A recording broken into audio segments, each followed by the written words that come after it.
Only the 5 rounds left to go in your SuperCoach and AFL Fantasy season for 2026. For those of you playing for leagues, well, you're just 1 week away from finals, while rankings coaches, you just got a couple more weeks to get where you want to get before you can get that personal best spot. But the fantasy gods have continued to just pummel you into the ground as if "Stop, he's already dead" is well and truly becoming a live meme. Yes, Max Holmes injured, done for the home and away year, and we have got another forced move for a lot of the competition. I want to talk about him, and we have to talk about fixture analysis, trade targets, players to go after within SuperCoach, potentially your last 1 or 2 being used. And for AFL Fantasy, well, you got 10 hits of the trade button left for 2026. Joining me on this podcast, he has right throughout the season for another strategy session. It is MiniMonk. Mate, hello. Good to be chatting with you. And yet again, I feel like we've said this more often than not. Another premium goes down. Another unplanned trade hits a big portion of the community. One a week at this rate, isn't it? You know, I feel like every single week we come on, it's like, oh, surely it's the last week. And I say it again, surely it's the last week we have a premium gets injured. And then we get Max Holmes go down. And, you know, it's sometimes a forward, it's sometimes a ruck, it's sometimes a mid, sometimes a defender. We got the defender this time in Max Holmes. We can get creative with the trade options. I feel like it might be the best place to start chatting. I think so. So about 40% of the AFL fantasy community, again, their kind of real-time ownership data changes at sort of every 24 hours, but basically 40% of ownership as it was during the round. And then a little bit higher overall in SuperCoach. It's about 52%. Again, there are a lot of teams that are not active in both of these formats. So you really need to look inside that top 1%, top 5%, top 10% to be able to see the coaches that are around the mark. Are there any obvious, just make that trade, don't need to think about it too hard? Because I know there's a bunch of options and players I want to talk to you about. But is there any like just absolute go-to lay down misères of if you don't have, then pivot away to this player for a Max Holmes injury? I mean, it's the same as we talk about every week. You know, it's the two GWS boys, so Ash and Whitfield. Naz, now that he's past what we did forecast to be the hard matchup against Geelong, I didn't realise that Mullen would go to him. So I thought he would go somewhere else to maybe like a Garcia or a Hall, but he decided to go to Naz and did a reasonable job tagging him, but also opens up Hill and Wilkie as being options as well. Wouldn't go and touch Josh Dacos with the news this week that he's training away from the group and there's potential for a late out there. And maybe Luke Parker you could chuck in there. But I feel like we can have more fun than that. I feel like we can get way more creative than that. All right. Who have you got? And on Parker, by the way, every time McKercher goes back, there is a market share absorption of points that Luke Parker gets. Yeah. So I've been a big Parker believer for a couple of weeks, but every week that I see Colby just fluttering back there, you're just like, oh, no, this isn't great. So, all right, hit me with some creative options outside of the Naz and the GWS lockies. So the one that seems to be the flavour of the month this week is Wayne Miller. And yeah, it's a great fixture. The next 3 weeks, Collingwood, Essendon, and Richmond, fantastic for designated kickers. Last 2 weeks are versus Fremantle and GWS. Not as nice, but you do, again, have the option to trade up, pending that we don't get any more injuries between now and the end of the season. He's pretty good option. If you're wanting where a lot of the crowd is going to go towards, I get it. I don't hate it. And if I was wanting to play safe, say like you're fighting for a hat in AFL Fantasy, you're fighting for a PB type finish and you just want to take it easy and you think you got a good team, yeah, I think that's a reasonable place to go. Yeah. When we go into DVP though, there's actually a team that has a better run than what Adelaide have. And funnily enough, it's the team that Max Holmes just got injured. Geelong. They have Melbourne, Collingwood, Essendon, North and Richmond, which is all green the whole way home. The fun option from them is Lawson Humphreys, who has shown that he can actually be a premium type scorer. He has done it for quite a bit of this season. He's averaging 84, which is sneakily good. He's out averaging players that teams that coaches started with, like a Jordan Clark. Like he is doing a very good job with that fixture, with no Max Holmes as the person who could come back and mop up a lot of that ball. I like that as a bit of a point of difference option if you want to take a risk. In a similar vein, you could go Tom Stewart. I think his fantasy days are behind him. And if I was picking between the two, I would absolutely be going Lawson between the two of them. Another point of difference option is to go for an Archie Roberts. His price is basically bottomed out now. It seems like they're trying to move Merritt around, but keep Roberts in the position where he can accumulate a lot of the ball. It's definitely one that's worth considering. Another team that has a really nice run home, Sydney. Callum Mills, Nick Blakey, both are reasonable defenders in probably Mills more for AFL Fantasy and Blakey more for SuperCoach. Yeah, agree. Reasonable options. After this week, West Coast opens up as well. Perhaps you could get a look at someone like a Hugo Hawker-Hine and see what happens this week in terms of a loopable score, especially with Adelaide having an earlier game. But it's a bit trickier, obviously, because they do overlap with the Freo game later on that night, but could be worthwhile considering. And then you could move towards someone like a Tom McCarthy. And the other one that has a very interesting run to run home after this week is Port Adelaide. They go GWS Sydney, not the easiest two, but finish Melbourne Essendon. Do you want to take a risk on someone like a Darcy Byrne-Giants, potentially? Or if he gets put on ice, could you take a risk even on a Logan Evans? There's a lot of different Jace Bergman, hottish... Jace Bergman as well. Gosh, or even Bergman. don't do that to yourself. We're running it back to round one. There are a lot of really interesting options. The other one that's getting a lot of hype is a Jarman Impey, and I couldn't do it with the way that Hawthorn tend to use the ball. They had the softest of soft kills against Richmond. Like, you're looking for someone that is coming into a Richmond matchup in the last 5 rounds, not someone who's just had it. So you're looking at West Coast, you're looking at Adelaide, you're looking at Geelong, you're looking at the Dogs, and you're looking at the Saints. So, the only one of those that we didn't hit is the Dogs. I'm not sure I could convince anyone to trade into a Bailey Williams, let alone someone like a Lockie Bramble. It's just... It's not worth it. Don't haunt yourself trying to chase that one. But any of those other 4 teams are definitely ones that I would be considering players from. Really like it. Can I rapid fire a couple of names? You again, you've just not just given us, the obvious options. You've gone a little bit more from a fixtural perspective, the pathways to go. But can I throw out a few names that may be more from either historical legacy of the year, current form, or just they've been around the mark this year to get your take on them? I'll lead us off with a Jake Bowie as a name that's around the mark. He's certainly been cooking very much so in SuperCoach and been more than fine in AFL Fantasy. Very uniquely owned inside the top 1%, let alone overall. Geelong matchup this week, which, depending on which version of the forward line presence and press they want to bring, determines the amount of forward pressure that comes.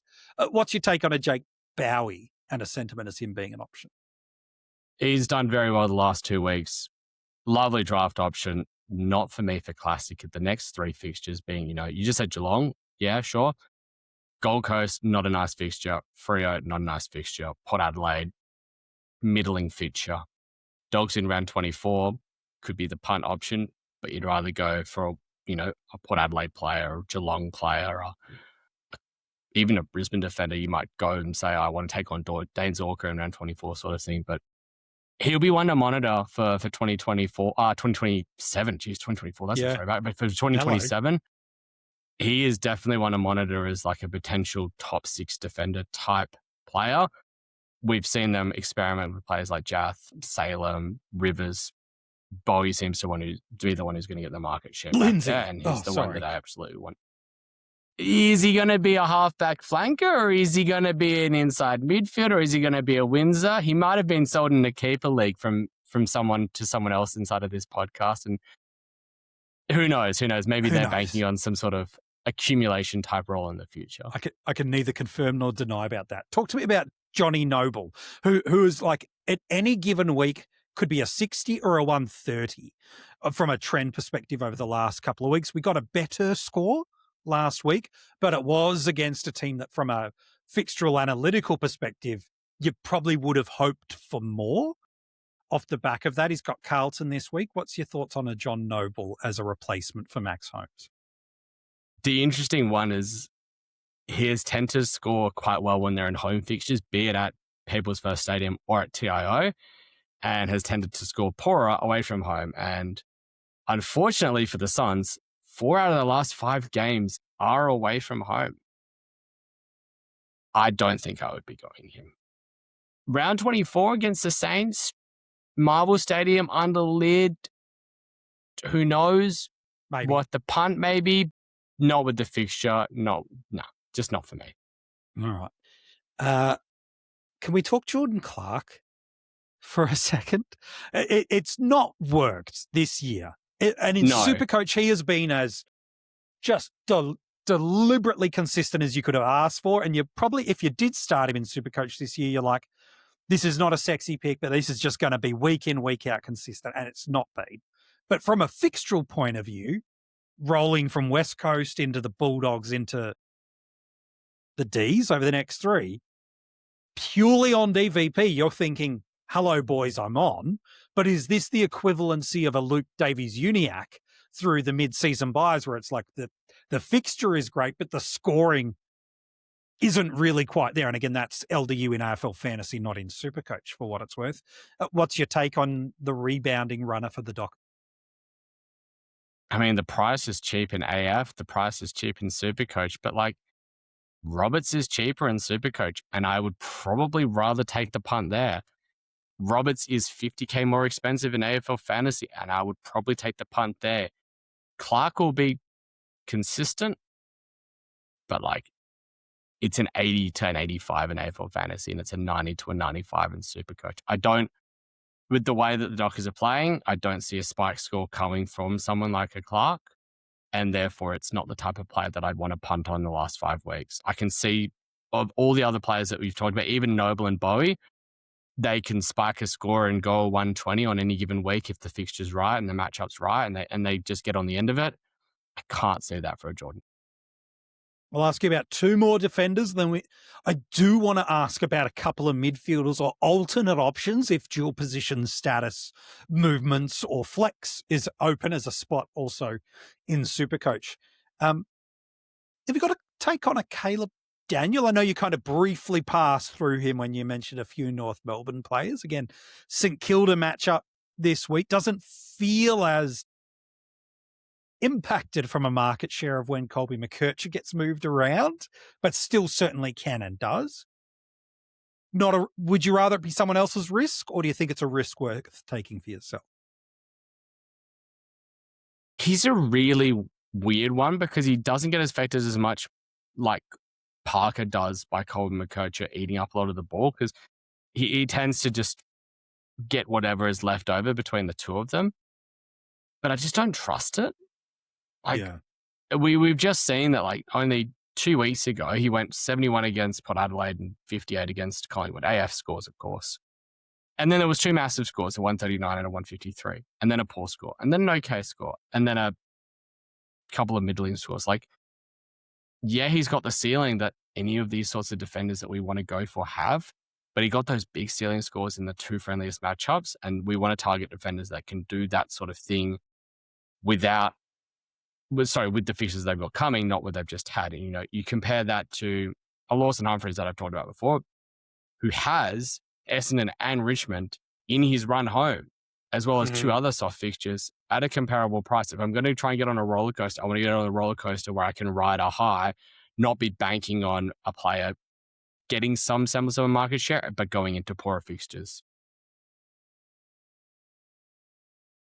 Can I ask you about Dane Zorko as the last one? The club's injury information has come out on Tuesday evening stating he is expected to play.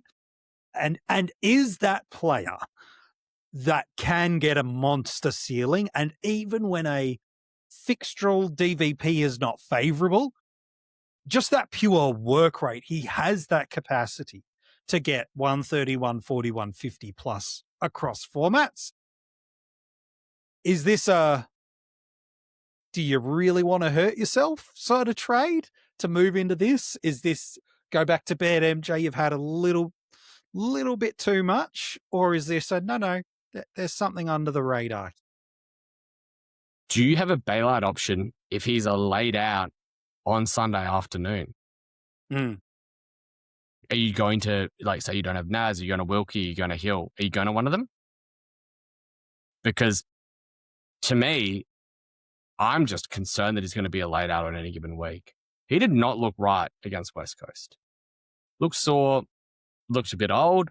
They'll want him right for finals because they will think that they have a good shot of being able to go for the three-peat, and absolutely they do. But to do that, they will want to fit Dane Zorko. I can't take that risk. Not if you're just wanting to. We've got 5 weeks left. We've had so many injuries so far this year, especially if you're going down to limited trades in SuperCoach. We're in a limited-ish trade situation now in AFL Fantasy. We have 10 left.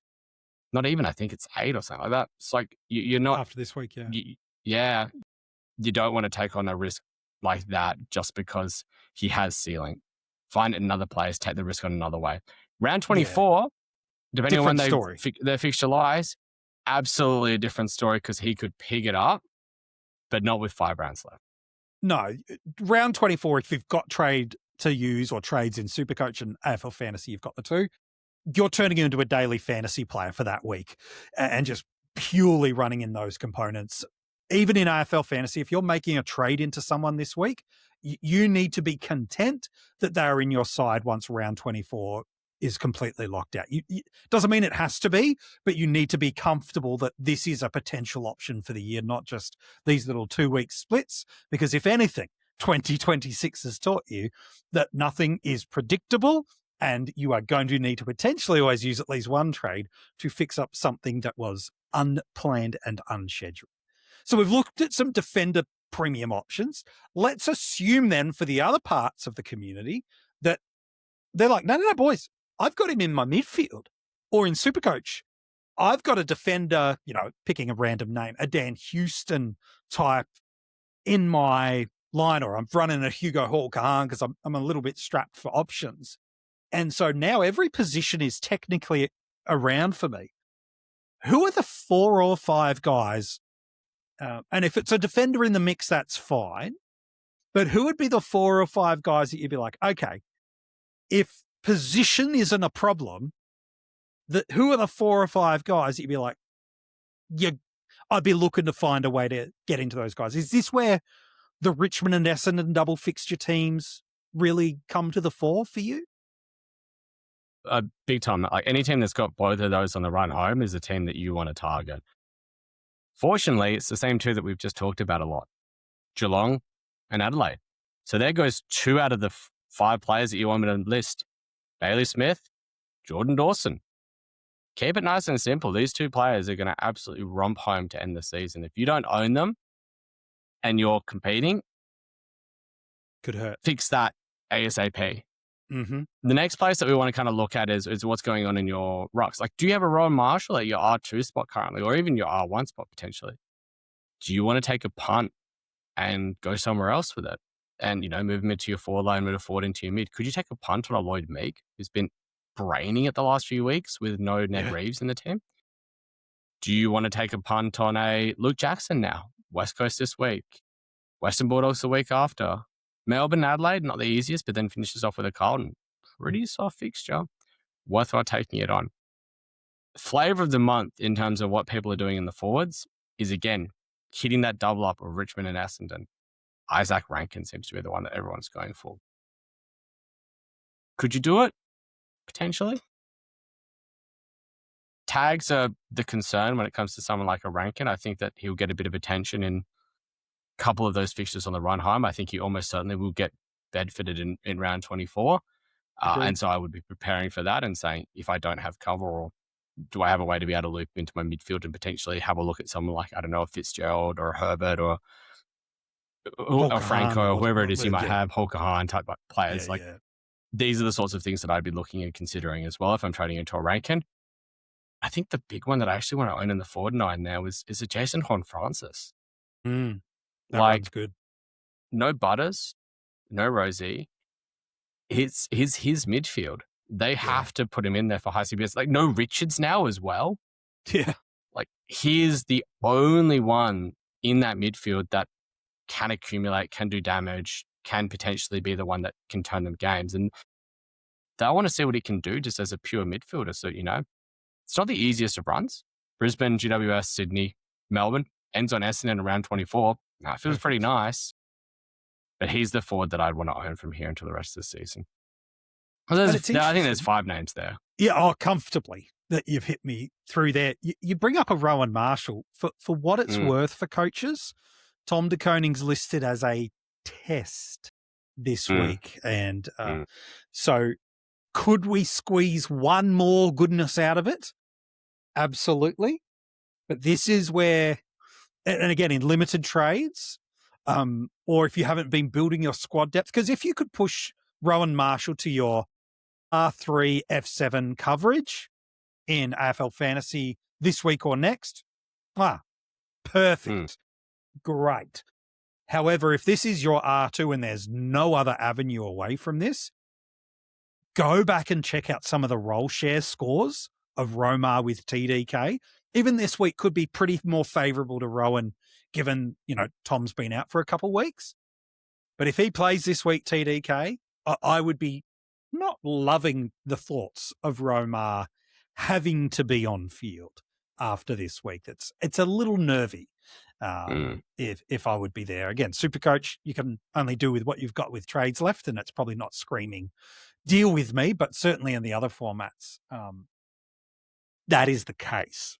I mean, this was always the risk with someone like a Romar. Like, we knew that there was a time frame on when Tom de Koning would come back, and this is why I was very much like, if you've got the trades, SuperCoach, consider it. I mean, I can't remember if he was the top score there, but I think he would have been in the top 5 or so, and he was the top scorer in AFL Fantasy last week, so everyone who had the vice captaincy on him last week would have been love and life with that 139. But it was always the risk that Tom de Koning was going to come back and chew into his potential scoring. And so if you've got that flexibility to be able to go to, as I just mentioned, if you want to get creative and go to a Lloyd Meek or go to a Luke Jackson and just preempt it and say, you know what, Tom de Koning's named in this week, I'm just going to bite the bullet, beat everyone off of him, and actually be able to, get a separation that way. That might be the best thing. Similarly, if you have him in your forward line, and let's say you traded out of a Jason Horne-Francis last week, now all of a sudden you can just trade straight back into a Jason Horne-Francis from him. Think you're pretty much a sideways trade there, and what do you know? You're off and away. These are the ways that you can start to get creative with trades. Is we're always looking for. We just spent the previous 10 minutes talking about it. DVP in terms of when the fixtures line up for players and when to jump off and on based on that. We also want to look at what's changed inside of teams in terms of point scoring dynamics. And those two are probably the biggest ones aside from the Geelong halfback situation in terms of change this week. Let's try and take advantage of that as coaches and be smart about it to try and separate from the pack in a way that makes sense rather than a way that we're trying to force. There's a couple of people that have still got some player names floating around in general, because I was going to ask you about who are the teams and targets that we should be trading just in general, but I felt like we've covered them off the back through there.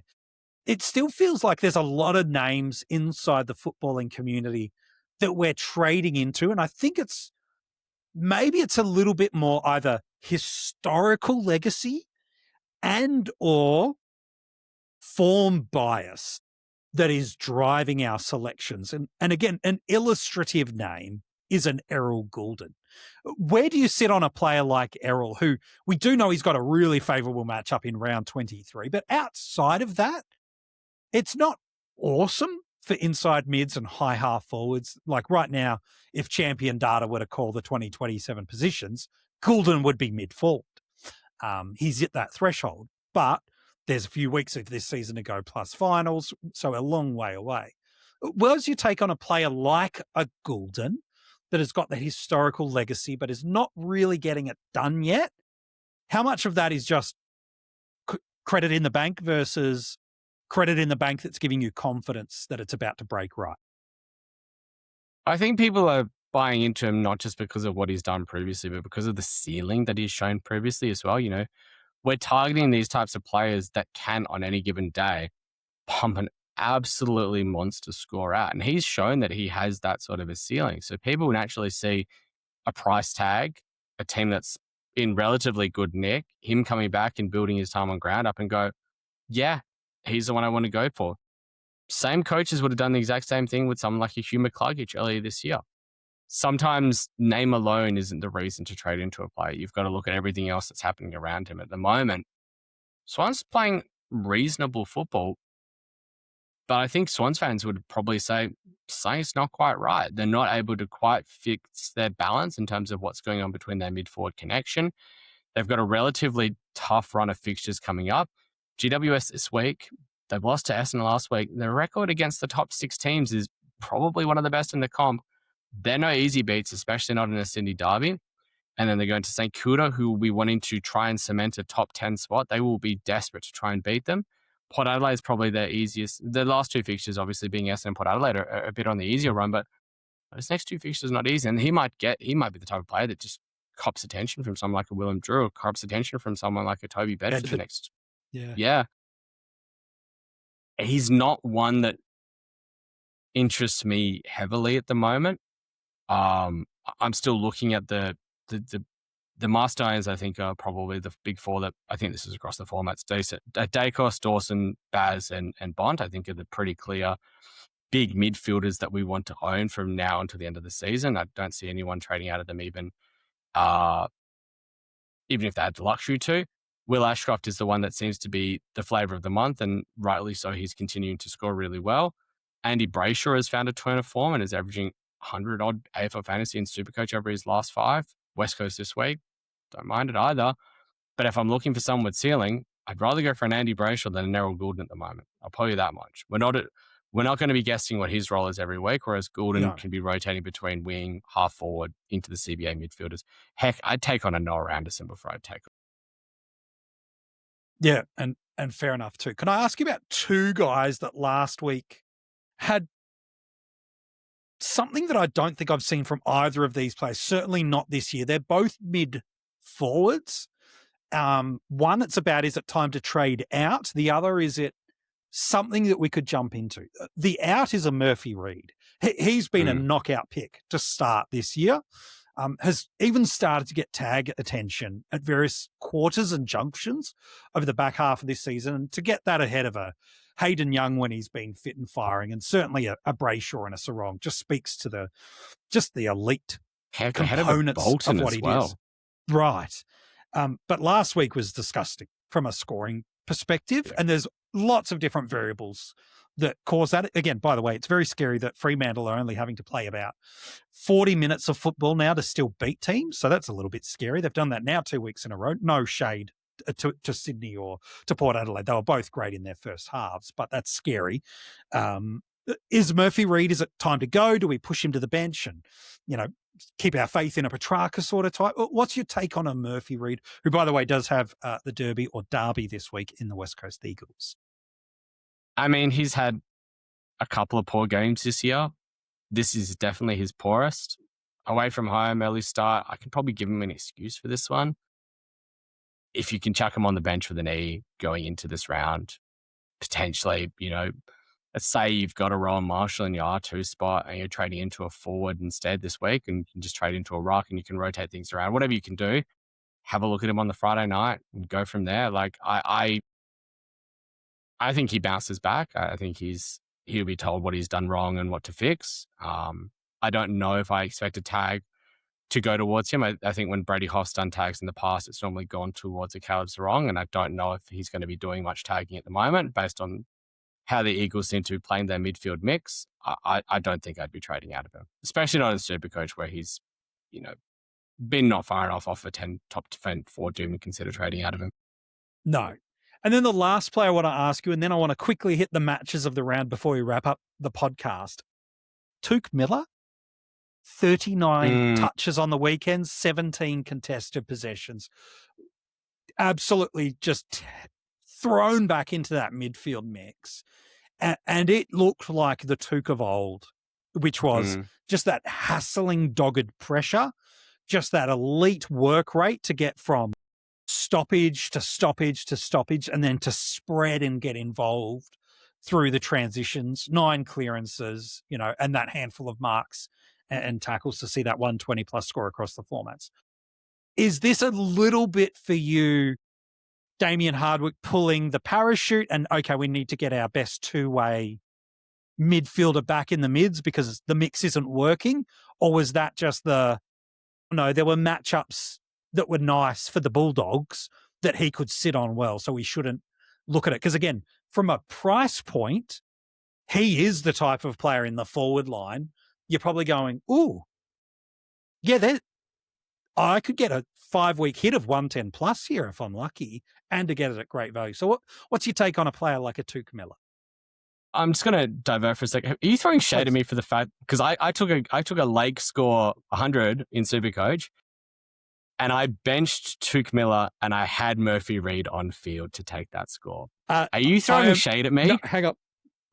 My first awareness of this has happened in the last 15 seconds.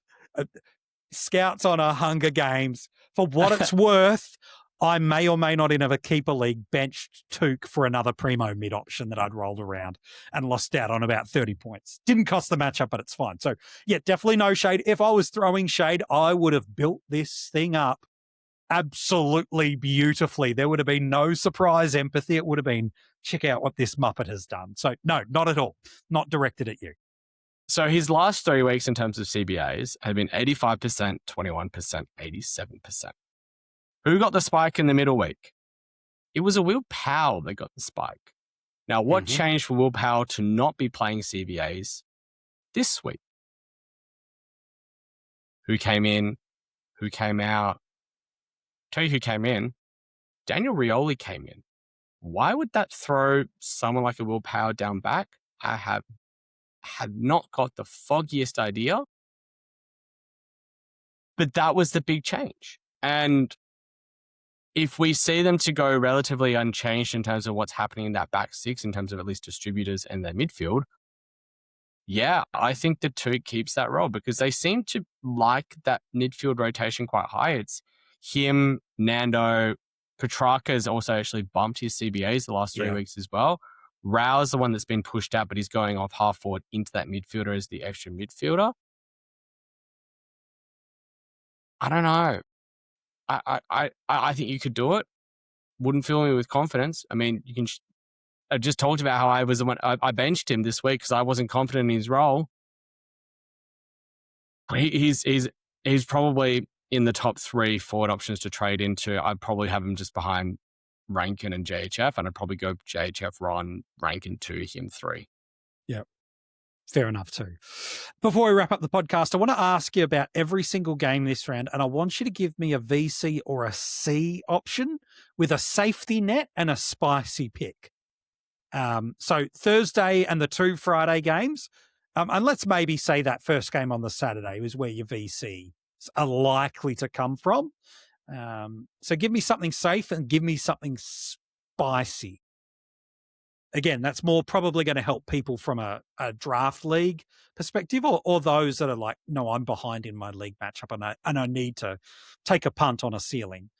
So Pies and Crows on Thursday, who's your safety and who's your spicy VC option? There's 2 safeties. Dacos and Dawson are both safe. Yeah. Spicy, I'm not going to say Rankin, actually. I'm going to say Miller. It's probably the spicy one. Yeah. I think that's really fair. Dan Houston could be spicy too. Not with Howe. No, not with Howe back. But if Dacos is out, maybe. Of the Josh variety, not of the Nick. D's and Cats. I feel like the safety is the most obvious safety of all time, especially if one Max Heath is out of the side. I thought you were going to go the other way around. I think there's one for each. I think Gawn is obviously a very safety VC. I think Baz is also a massively safety VC. Yeah. Spicy, we'll go the same route with before. Lawson Humphreys. Yep, love it. The other Friday night game over in WA, safety and spicy. The safeties are probably Andrew Brayshaw and Luke Jackson. Spicy, I don't know if I'd go anywhere with a spicy VC in this game. I just don't. I can't see anyone outside of those two putting up a score that's even in a draft league that's worthwhile enough for a VC, unless you wanted to take a punt on someone like a Josh Tracy to just get absolutely a hold of the defense and keep 5 goals, for example. Yeah, that's the only place that I would. It's a legitimate throw. Yeah, it's fair enough. And then one last, again, more VC territory, so you can take an element of risk because there are some nice, safe options, certainly late Saturday and on Sunday as well. So you can be real adventurous if you need it. The Blues and the Suns, is there a safety and a spicy VC option for you in this one? Mids v. the Suns have actually been churning it up. Sam Walsh, Paddy Cripps, George Hewitt, all worthwhile considerations. Spicy, took Miller. Yeah, I think so. He All is right, the so spicy one. Oh, he absolutely is. All right, let's hit your Saturday afternoon. And again, now you're heading into captaincy. So you're not hitting spicy without protection. This is more your VC has failed. Your round has not gone well and you're halfway through. And now you need to find that 150 kind of crazy score. So is there a spicy one that can get you there in this one? And if you do look for something safe, is there anything else in the Hawks and the Bombers? Hawks v Essendon, if you're chasing an absolute monster ceiling score, Lloyd Meek, if there's no Ned Reeves, is maybe the safest. Don't think I could consider Merritt, Roberts, Newcomb, Impey, even Will Day if he's back. None of those are safe. Lloyd Meek is probably the safest one, and I would probably advise looking elsewhere unless he's your only option in draft. Yeah, fair enough. All right, Swans and Giants. Again, anything spicy and anything safe? Just leave it. Same idea. Skip. I don't think skip. Like genuinely, just not worth considering this game for captaincy. It's a Sydney derby. I don't know what either of these teams are going to throw up on this particular game, and therefore I don't want to put a C on for either of these teams. Yeah, no, it's fair enough too. Then we hit Saturday night. There may be one of the more safest Cs of the round, certainly in SuperCoach anyway, in Marcus Bontempelli. But is there any other safe options? And is there also anything spicy to dive in and go after as well? There is a safe option in Bond. I think he will be the most popular captain in SuperCoach this week. I think he'll also be the most popular captain in AFL Fantasy this week. The spicy-ish, safe-ish pick is actually Tim English. Yeah, showed back to being really good against a Ned Moyle. Comes up against Nankervis, who is a very unrestricted ruckman. Good ruckman, but just unrestricted in terms of scoring. Aside from that, do you want to take a punt on a Bailey Williams or a Lockie Bramble? These feel like DFS type plays. I'm probably not going there. Yeah, and even Bramble, I'm probably not taking on DFS. Maybe a 5% share I might be able to lean into on that. Port and the Lions. Again, Port, they get one of their gun midfielders back in Horn Francis, but lose a little bit else through their side. Up at the Gabba, anything spicy and anything safe? Washcroft, safe. Lockie Neal, somewhat spicy. Yeah, I could see that.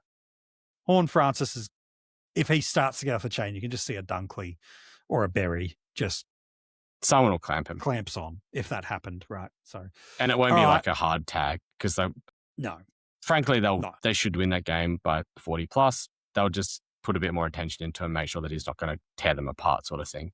Yeah, not going to do anything silly. No. And then to wrap it all up, our last game on a Sunday. So we will get to like lockouts and be able to look at our teams at like 7 p.m. Eastern on a Sunday night, which has been quite rare over the last couple of weeks. But North and St Kilda, anything safe and anything spicy? Safe are the big two, Sheasel and Naz. Question will be, does Naz get fozzed? I don't think he does, actually. You don't think so? I think he does. I think Foz might go to one of their midfielders instead, like a Garcia or a Hall. I think it's a more natural matchup. I think that's fair. I don't think they want Foz to be able to push forward onto players. I think they want to be able to have him push back onto players. That's fair enough. I think that it makes a bit more sense for him to go to one of those two. Sheasel's obviously the safe one. Spicy, under the roof, Callum Wilkie's got an absolutely unbelievable ceiling. Luke Parker, could you do it? Depends on Colin McKercher. Same with Caleb Daniel and Brad Hill under the roof as well. I think there's a lot of, like, if I'm a draft player and I'm looking for a Sunday captain, it's probably from this game because I think there's half a dozen players that could go 120 plus in this sort of a game. It'll be a scoring one. Yeah, I think that's really, really fair. Hey, mate, always a pleasure talking fantasy footy with you. I know for a lot of coaches, it's been a tough year, but they're getting towards the end. And well done if you've navigated through it. And for those coaches that are having ripping seasons, keep pushing deep and hard into it because you're really not all that far away from having your best year yet. As always, a pleasure, Minnie. I'm sure we'll chat to you again next week. We'll do. Chat to you again next week. I'll be on location in Queensland next week. So we wrapping this thing on the road. We've done that a couple of times this year where we've had to take the podcast on the road. So we'll see how we go. If you want to go and check out the trade targets episodes that are over on our YouTube channel, the AFL Fantasy one is out now. The SuperCoach one will drop inside the next 24 hours. Make sure you go and check out our YouTube channel and note that every single day of the 2026 season, there will be content and has been content dropping every single day. There is no footy. So make sure you go and check that out. Of course, you can get this episode as you have every single other strategy session as an audio podcast, wherever you get your audio podcast from. Whatever moves you make this week, we hope it goes well for you. And we can't wait to be back with you real soon, helping you with your AFL Fantasy and SuperCoach sides as we get close to wrapping up the 2026 fantasy footy season.